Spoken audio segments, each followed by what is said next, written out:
Arif Lawan, bienvenue dans Graffiti.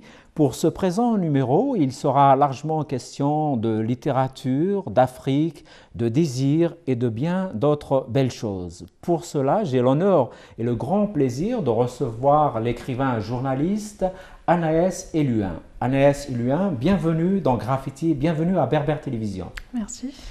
Je t'en prie.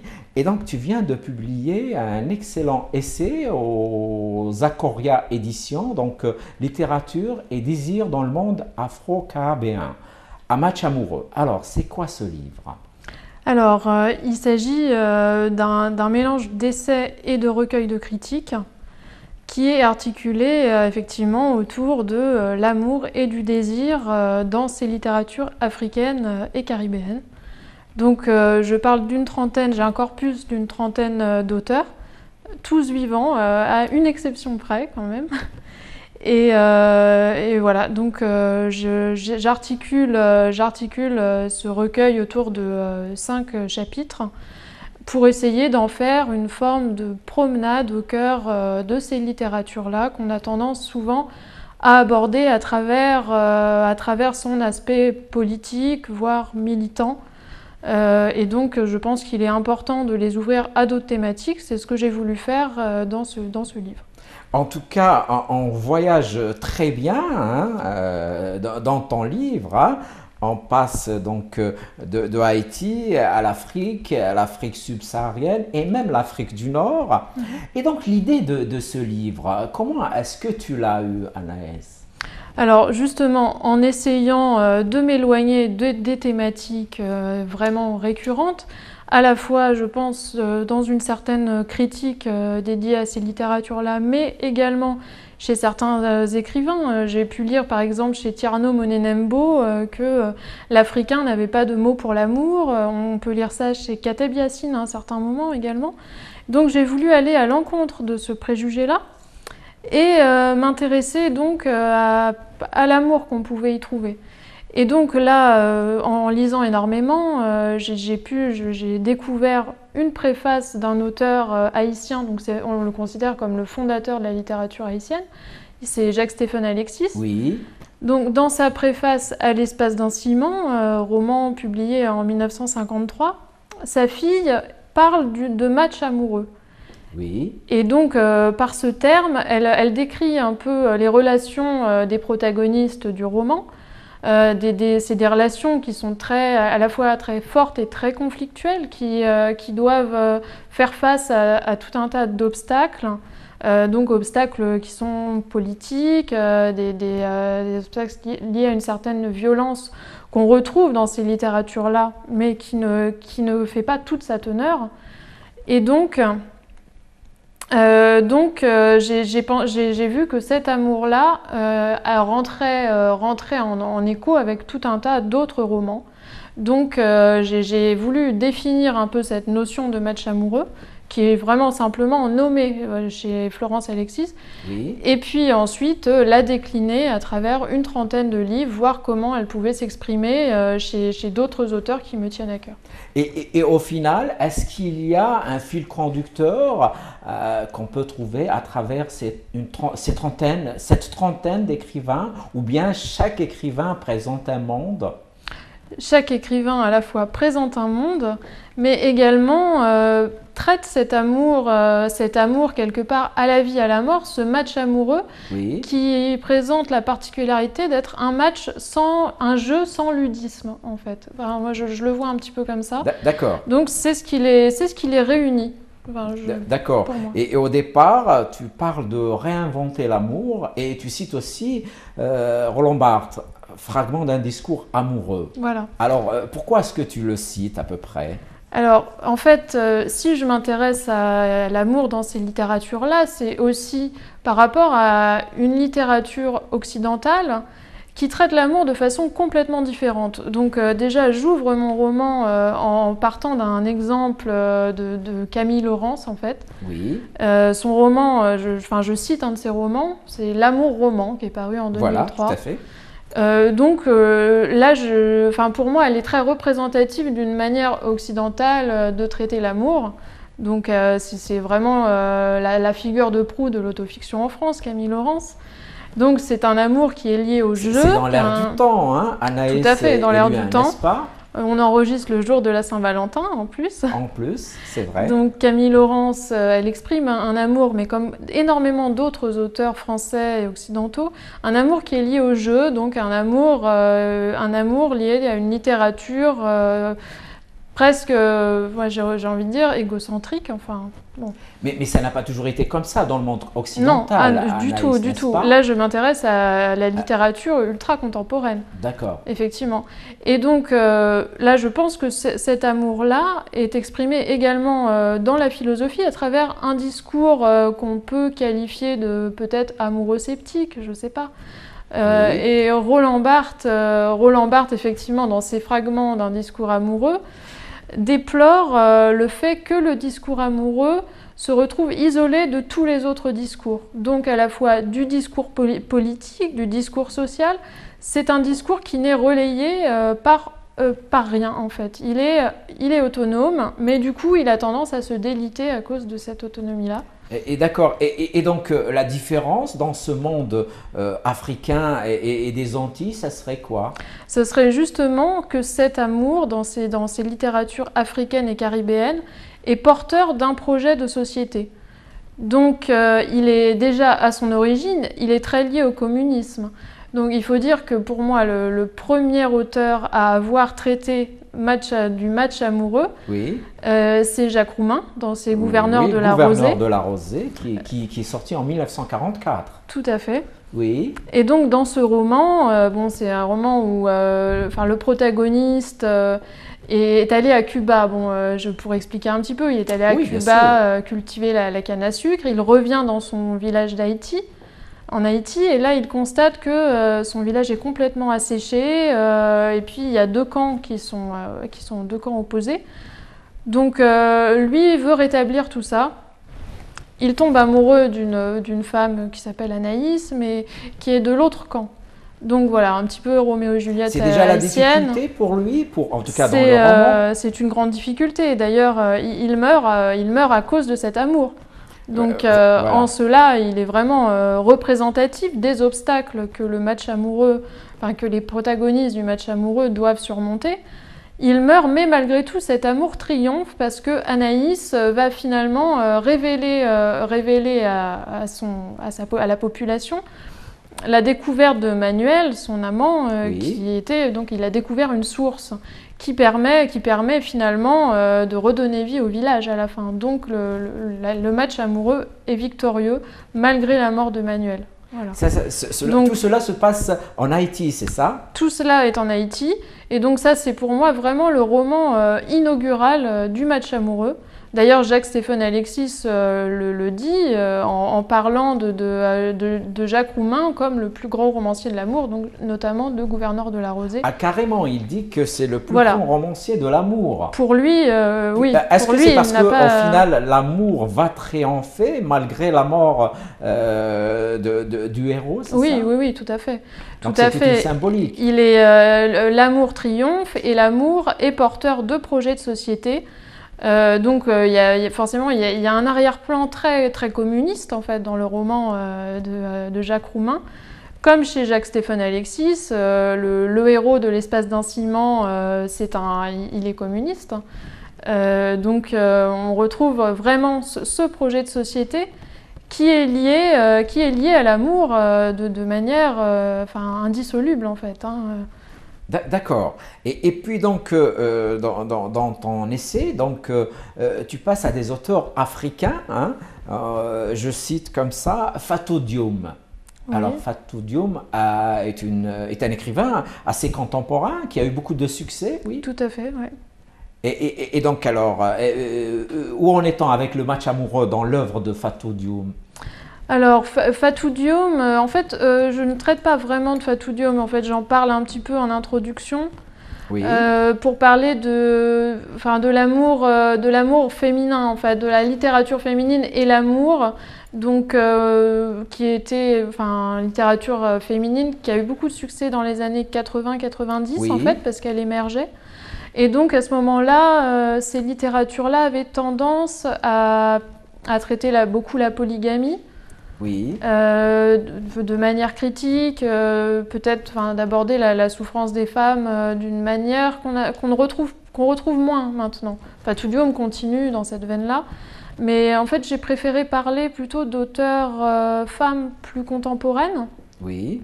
Comme Fabienne Canor, notamment la Oui. première auteure dont je parle. Enfin, j'ouvre mon livre avec une analyse de Anticorps de Fabienne Canor. Oui. Donc là, pour moi, ce sont des auteurs plus contemporaines, enfin qui écrivent depuis moins longtemps que Fatou Diome, Oui. mais qui abordent l'amour d'une manière différente. Déjà, dans quel sens c'est différent? Alors, dans le sens où peut-être on est moins dans une forme de lamentation, je dirais. Enfin, de lamentation. Bon, enfin, Anticorps est loin d'être un roman joyeux, positif. Il traite d'une femme âgée qui est atteinte d'un cancer et qui se rend compte que sa vie de couple a été une vraie catastrophe. Bon, il faut dire que mon premier chapitre est dédié aux amours avortés, hein, déjà. Donc, voilà, mais en tout cas, déjà, oui. Son roman se passe en France, ses protagonistes sont français, elle s'éloigne réellement des thématiques liées à une Afrique féminine un peu souffrante. Et donc, je pense qu'elle revisite, enfin, elle s'éloigne complètement de peut-être ces clichés qui ont été nécessaires sûrement à un certain moment de ces littératures-là, mais qu'il est bon également de dépasser.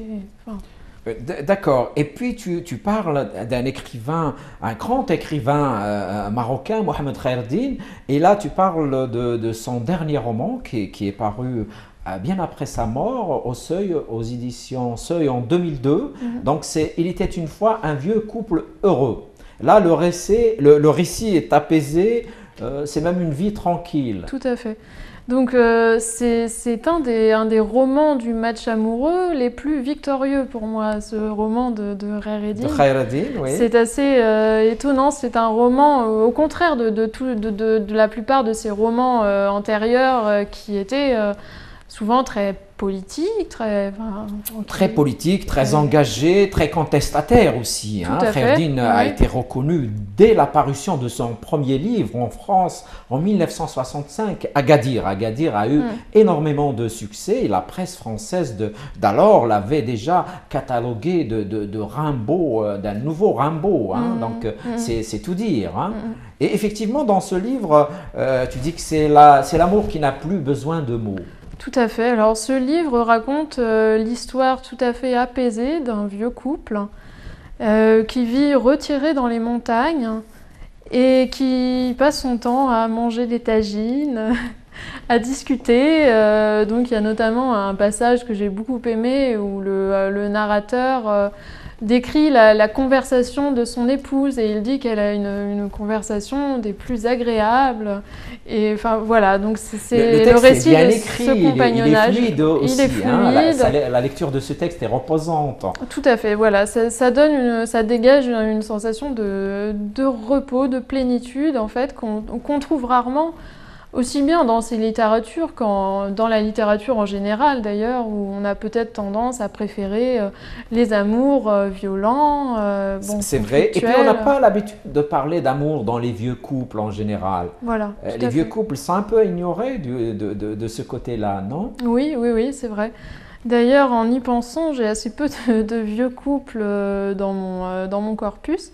Oui. À part celui de Fabienne Canor, mais qui est loin d'être apaisé, celui-là, puisque donc la narratrice est une femme complètement aigrie qui en veut à l'homme de sa vie. Elle a quand même passé sa vie avec un homme et elle ne fait que tout au long du roman, elle ne fait que l'insulter en fait. C'est très très violent et en même temps très drôle tellement c'est violent. Oui, ceci dit, Khaireddine avait écrit des amours dans ses précédents livres, mais c'est des amours très différents, hein, où il y a eu des matchs amoureux, hein, où les femmes, par exemple, parfois étaient acculées à des procédés magiques pour garder leur homme, etc.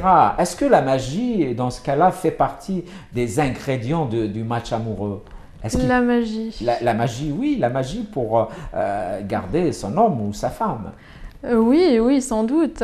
La magie, la poésie aussi, je dirais. Bien sûr, bien sûr. La poésie à laquelle je consacre donc le deuxième chapitre de mon livre. Oui. Poésie qui même peut être indépendante d'un match amoureux exprimé de façon explicite en fait. La poésie peut tenir lieu d'amour, je pense. Enfin, bien sûr. En tout cas, je l'ai vu comme ça dans un certain nombre de romans.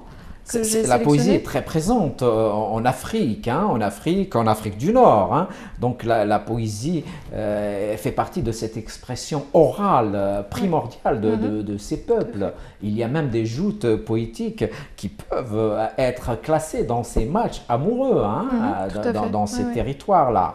Et puis tu parles aussi d'Aimé Césaire. Oui. Alors, Aimé Césaire, est-ce qu'il est aussi dans ce match? Alors, Aimé Césaire, Aimé Césaire est forcément incontournable bien sûr. Dans ce livre. Mais alors, Aimé Césaire n'est pour moi pas un auteur du match amoureux. Le match amoureux vient après. Après. Le match amoureux, il est né en Haïti, mais dans le continent africain, il se développe plus tard. Donc, il commence à émerger il y a une vingtaine d'années. Cela dit, Aimé Césaire, j'en parle parce qu'il parle également d'amour, Aimé Césaire. Bien sûr. Mais d'amour d'un continent, d'une nature, de la mère nature africaine, de l'amour d'un peuple également. Mais il ne s'agit pas de l'amour du couple, en fait. Donc le match amoureux, c'est vraiment l'amour du couple.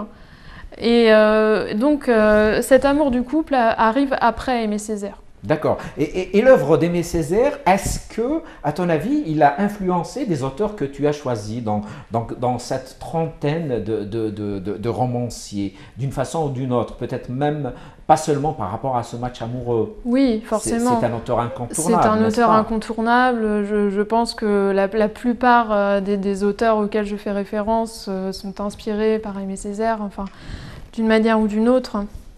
C'est une filiation qui ne s'exprime pas forcément de manière directe, oui, voilà, mais oui, c'est évident qu'il y a filiation. Et peut-être que si le match amoureux est apparu, c'était pas en opposition à Aimé Césaire, mais peut-être pour en prendre la continuité. Oui, dans le prolongement. Voilà, dans le prolongement d'une expression de l'amour qui s'est attachée à la nature et au peuple africain en général, et qui s'est resserrée sur le couple. Tout à fait. Et puis, tu parles de Patrick Chamoison, donc Solibo Magnifique, paru aux éditions Gallimard en 1988, je pense. Il y a aussi beaucoup de poésie dans l'œuvre de Patrick Chamoiseau. Voilà. Alors, moi, c'est un auteur que j'adore, Patrick Chamoiseau, comme beaucoup d'auteurs de la créolisation, d'ailleurs. Créolisation qui est donc apparue après la négritude d'Aimé Césaire, et qui porte une conception du monde, moi je dirais, plus ouverte que la négritude. La négritude qui peut-être correspond à une identité assez figée. La négritude... C'était une nécessité de cette époque-là, c'est clair. C'était évidemment une nécessité, oui, tout à fait. Après, dans la créolisation, ces auteurs ont voulu dépasser cette identité un peu figée. Et ça se ressent dans leur expression de l'amour, justement. Donc, dans Solibo Magnifique, là, cette figure de conteur, c'est pareil. On ne peut pas dire qu'il y ait réellement une histoire de couple. Enfin, ça apparaît par moments, parce que y a une des narratrices qui était la femme, si on peut dire, même si c'est plus compliqué que ça, qui était la femme du conteur. Mais c'est plutôt une forme d'amour. Solibo Magnifique était un amoureux du genre humain. Et donc, Solibo Magnifique meurt au début du roman. Il y a tous les... on appelle ça des jobbers, des travailleurs qui viennent s'assembler pour écouter Solibo Magnifique. Ils le regardent, ils ne comprennent pas réellement qu'il est mort. Ils mettent du temps à réaliser. En tout cas, bon, ils organisent une veillée un peu improvisée comme ça et ils se mettent à dire, à raconter ce Libo magnifique. Et voilà, et c'est une histoire d'amour à la poésie de ce Libo magnifique, ce conteur. C'est une narration, je dirais, presque africaine, même si Oui. ce n'est pas l'Afrique. Bien sûr, et puis il y a cette figure de conteur qu'on retrouve dans énormément de romans. Griot qu'on trouve de ici, Griot, là. voilà, tout à fait, oui. Et puis il y a aussi René Despestre, Adriana dans tous mes rêves. Oui. Alors là, on touche à une forme d'amour que je décline ensuite dans mon chapitre dédié à l'amour monstrueux. Oui. Où en fait, bon, la narratrice de ce roman, elle meurt aussi dès Oui. le début du roman, hein, un petit peu Oui. comme chez Chamoiseau, et elle devient une forme de zombie. Enfin bon, et donc là, c'est un amour qui traverse les frontières, enfin qui traverse la mort en fait. Hein. Oui. Donc voilà, enfin, je parlais de lui, bon, et de manière déjà à montrer que la littérature haïtienne Et tu continue écris, de traiter. tu parles d'infrahumain, de post-humanité. Voilà. Tout à fait, donc oui, effectivement, c'est également des thématiques qu'on retrouve chez d'autres auteurs plus contemporains, notamment, je pense là à Hélène Oyeyemi, Oui. qui fait un travail qui modernise le roman gothique, en fait, que Oui. j'ai beaucoup aimé, donc je vais consacrer également un chapitre. Et son auteur, enfin, la protagoniste du roman est également infrahumaine, enfin on ne sait pas trop quel est son rapport à l'humanité, voilà, et c'est également une manière d'aborder l'amour qui est assez passionnante. C'est vrai. Et puis, il y a un auteur que tu aimes beaucoup, qui est un grand conteur aussi, Tierno Monimbo. Donc, et tu me disais hors antenne que tu préférais parmi ces livres Les Écailles du ciel. Pourquoi alors Les Écailles du ciel? Alors pour moi, dans Les Écailles du ciel, enfin, toute la poésie de Tierno Monenembo est concentrée, je ne sais pas, donc il fait dans ce roman toute une traversée de l'histoire africaine en fait, mais à travers une figure qui est comme un centre vide en fait. Il s'appelle Samba, enfin, il n'est pas réellement un personnage. Il traverse l'histoire, les choses ont l'air de glisser un petit peu sur lui, mais il reçoit l'amour de nombreux personnages en fait. Donc c'est pour ça que j'ai choisi également ce roman, parce que c'est un roman qui passe à la fois à travers la poésie, parce que bon, le narrateur est un griot également, donc c'est raconté à travers une langue fabuleuse, qui ressemble un petit peu à la créolisation d'ailleurs. Enfin, il y a vraiment tellement de néologismes, donc ça fait un petit peu penser à ça. Et puis bon, donc ce centre vide qui a l'art, malgré lui, de donner envie d'aimer. Voilà. D'accord, on fait juste une petite pause et on revient au débat.